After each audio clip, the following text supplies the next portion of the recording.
Dobrý deň. V dnešnej ukážke sa naučíme, ako si skopírovať tabuľku vo forme obrázka. Tento obrázok bude prepojený priamo s touto našou tabuľkou interaktívne. Na hárku 1 máme tabuľku, ktorú chceme prekopírovať do hárka 2. Tu nám vlastne ale ukážeme, ako si skopírujeme túto tabuľku vo forme obrázka a použijeme na to nástroj kamera. Takže prvý krok. Otvoríme si nastavenie panela s nástrojmi Rýchly prístup.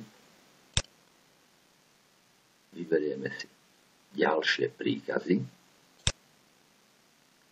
A na panel Rýchly prístup si doinštalujeme nástroj kamera.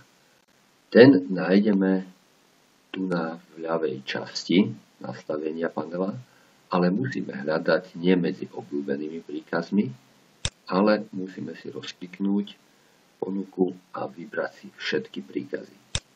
Tu sú vlastne všetky príkazy a nástroje, ktoré Excel obsahuje a nájdeme si, je to vlastne podľa abecedy a nájdeme si podľa abecedy nástroj kamera.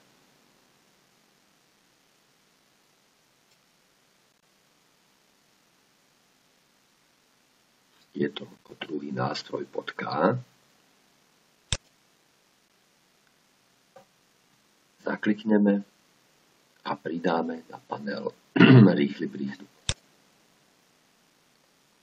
Teraz už len potvrdíme, že nástroj pridávame na panel cez OK.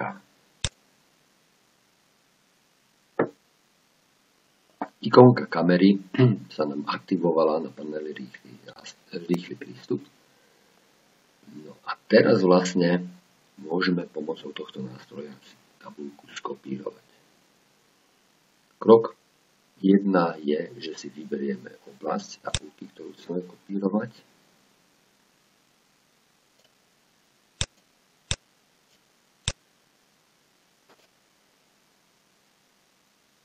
Odfotíme s kamerou. Vidíte, že celá oblasť aktívna sa nám nakopírovala do schránky. Teraz už len preklikneme na hárok 2 a vyberieme si miesto, kam budeme vlastne kopírovať obrázok tejto našej tabuľky. Vyberiem si bunku B2,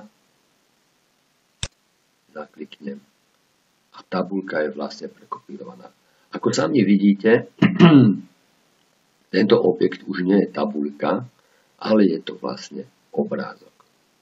Ten môžem takto rozšíriť. Hneď máte k dispozícii aj nástroje objektu obrázok. Zaujímavé na tomto obrázku je to, že je neustále interaktívne prepojený so svojím zdrojom. Keď sa kliknem na zdroj do mojej tabuľky a prepíšem niektoré obraty za divízie, napríklad, že v 4. kvartále divízia 1 spravila 560 miliónov, divízia 2 280 miliónov, 450 miliónov a divízia 4 300 miliónov.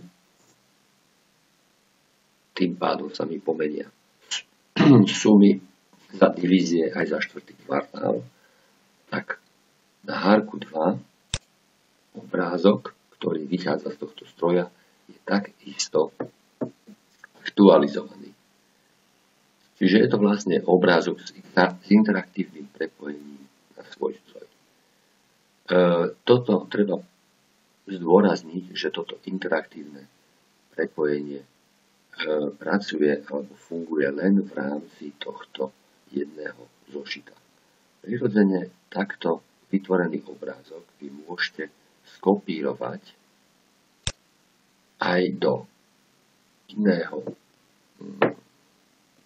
programu, ako je napríklad PowerPoint alebo Word, ale tam už to interaktívne prepojenie fungovať nebude. Takže toľko teraz k našej úlohe. Skopírovali sme si tabuľku s interaktívnym prepojením do obrázka.